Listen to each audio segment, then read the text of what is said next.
کھلے ہاتھ کمانے والا ہو، یعنی کہ کثرت سے کمانے والا، اور عاشر کی برکت دراصل زمین سے جڑی ہے، یعنی کہ وہ زمین سے اناج پیدا کرے گا، وہ کھیتی باڑی کرے گا اور کثرت سے اناج پیدا کرے گا تاکہ پورے ملک کو اور بادشاہ کو مہیا ہو سکے۔ اور انہوں نے نفتالی کے لیے کہا کہ نفتالی ایسا ہے جیسے چھوٹی ہوئی ہرنی، اور وہ میٹھی میٹھی باتیں کرتا ہے۔ اور انہوں نے پھر افرائیم کو بلایا اور ان کو برکت دی اور اس کے لیے کہا، یوسف ایک پھلدار پودا ہے، ایسا پھلدار پودا جو پانی کے چشمے کے پاس لگا ہوا ہو اور اس کی شاخیں دیوار پر پھیل گئی ہوں۔ تیر اندازوں نے اسے بہت چھیڑا اور مارا اور ستایا، لیکن اس کی کمان مضبوط رہی۔ اس کے ہاتھوں اور بازوؤں نے یعقوب کے قادر کے ہاتھ سے قوت پائی۔ وہیں سے وہ چوپان اٹھے گا جو اسرائیل کی چٹان ہے۔ یہ تیرے باپ کے خدا کا کام ہے جو تیری مدد کرے گا، اسی قادر مطلق کا کام جو اوپر سے آسمان کی برکت اور نیچے سے گہرے سمندر کی برکت اور چھاتیوں اور رحموں کی برکتیں عطا کرے گا۔ اور انہوں نے منسے کو پاس بلایا اور کہا کہ تیرے باپ کی برکتیں میرے باپ دادا سے کہیں زیادہ ہیں اور قدیم پہاڑوں کی انتہا تک پہنچی ہیں، اور یوسف کے سر کے بال بلکہ اس کے سر کی چاندی پر جو اپنے بھائیوں سے جدا ہوا خدا کی برکتیں نازل ہوں گی۔ اور پھر انہوں نے سب سے آخر پر اپنے سب سے چھوٹے بیٹے یعنی کہ بنی اسرائیل کے 12ویں بیٹے کو بلایا اور اس کو برکت دی، اور بنیامین سے کہا کہ بنیامین پھاڑنے والا بھیڑیا ہے، اور یہ کہا کہ وہ صبح کو اپنا شکار کھائے گا اور شام کو اپنی لوٹ کا مال بانٹے گا۔ اور ربی راشی یہ کہتے ہیں کہ سب کو ان کی برکتوں، ان کی قابلیت اور ان کی کوالٹیز کے مطابق برکتیں ملی، اور یہ تھیں وہ 12 برکتیں ان 12 بیٹوں کے ساتھ اور 12 وعدے 12 قبیلوں کے ساتھ۔ اور جب جناب یعقوب اپنے 12 بیٹوں کو برکت دے چکے تو انہوں نے اپنے پیر اپنے بستر پر سمیٹے اور اپنے بچھونے پر اپنا دم چھوڑ دیا اور اپنے لوگوں میں جا ملے، اور جناب یوسف اپنے باپ کے گلے لگ کر بہت دیر تک روئے، اور جناب یوسف نے طبیبوں کو حکم کیا کہ وہ ان کے باپ کی لاش میں خوشبوئیں لگائیں اور مسالے بھریں، اور جناب یعقوب کی باڈی میں مسالے بھرے گئے۔ اور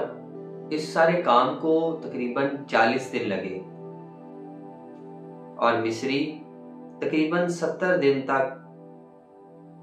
جناب یعقوب کے لیے ماتم کرتے رہے، کیونکہ وہ ایک بڑی ہستی تھے، کیونکہ وہ جناب یوسف کے والد تھے جو کہ مصر میں دوسرے درجے کے حاکم تھے۔ اور جناب یوسف نے فرعون کے محل میں کچھ لوگوں کو بھیجا اور کہا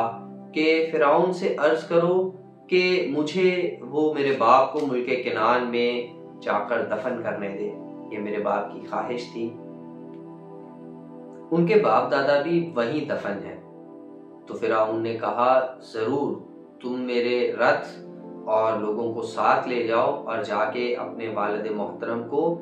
جہاں انہوں نے تم سے کہا تھا کہ ان کو دفن کیا جائے وہیں جا کر ان کو دفن کرو۔ اور جناب یوسف اپنے بھائیوں کو ساتھ لے کر اور اپنے باپ کی لاش کو ساتھ لے کر وہاں سے مصر کے بہت سارے رتھوں اور لوگوں کو ساتھ لے کر چلا، اور وہ عتد کے کھلیان میں پہنچے، اور انہوں نے وہاں پر دل سوز ماتم کیا، اور انہوں نے وہاں پر 7 دن تک ماتم کیا۔ اور جناب یعقوب کے بیٹوں نے ویسا ہی کیا جیسا انہوں نے اپنے بیٹوں سے کہا تھا کہ تم میرے مرنے کے بعد کرنا۔ وہ ان کو کنعان میں لے گئے اور مغفیلہ کے اس مغارے میں جہاں پر جناب ابراہم، اسحاق اور ماں سارہ دفن ہیں،